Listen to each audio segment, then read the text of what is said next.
আসসালামু আলাইকুম। সবাই কেমন আছেন? আশা করি সবাই ভালো আছেন। আলহামদুলিল্লাহ আমি ভালো আছি। আমার এই ব্রয়লার মুরগির বয়স কিন্তু 18 দিন। তো ওদের গ্রোথ ঠিক আছে কি না আমি জানি না। তো আমি রেগুলারই জিজ্ঞেস করি আমার হাজবেন্ডকে যে আচ্ছা এগুলো কি 1 নাম্বার বাচ্চা নিয়ে আসছিল নাকি কেমন? আমার মনে হয় যে মানুষের বাচ্চা দেখলে মানুষের বাচ্চা তাড়াতাড়ি বড় হয়ে, সরি মানুষের বাচ্চা না, মানুষের মুরগির বাচ্চা। তা আমারগুলো মনে হচ্ছে যে বড় হচ্ছে না। আসলে সব সময় নিজের কাছে থাকে, সব সময় দেখি, তার জন্য মনে হচ্ছে যে বড় হচ্ছে না, ওদের ওয়েট মনে হয় বাড়তেছে না।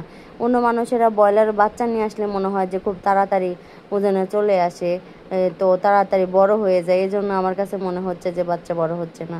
আর এখানে এই যে আমাদের টাইগার মুরগির বাচ্চা, তো এবারও কিন্তু টাইগার মুরগির বাচ্চা বলে আমাদের ঠকানো হয়ে গেছে। মানে আসলে প্রতিবারই আর কি ধরা খায়। তো সমস্যা নাই, শিখতে শিখতে একদিন ভালো হয়ে যাবে। তো আমি কিন্তু আবার এই বাচ্চার মধ্যেই কিন্তু আমার যে দেশি মুরগি 11টা বাচ্চা ছিল, এখন ওদেরকে ছেড়ে দিছি।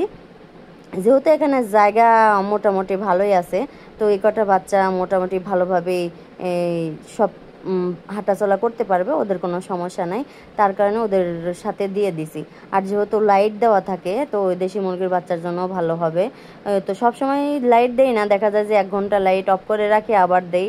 আর রাত্রের বেলা সারা রাত্রি দিয়ে রাখি। তো এই বাচ্চাগুলো কেমন যেন আমার কাছে মনে হচ্ছে যে বড় হচ্ছে না। এবার আমার বাচ্চা দিয়ে কেমন যেন আমার মনটা ভরে নাই। কারণ প্রত্যেকবার টাইগার মুরগির বাচ্চা নিয়ে আসা হয় যে আনলে তাড়াতাড়ি মনে হয় বড় হয়। এবারে বাচ্চাগুলোর পা কেমন যেন একদম শুকনা শুকনা, বাচ্চাগুলো বড় হচ্ছে না।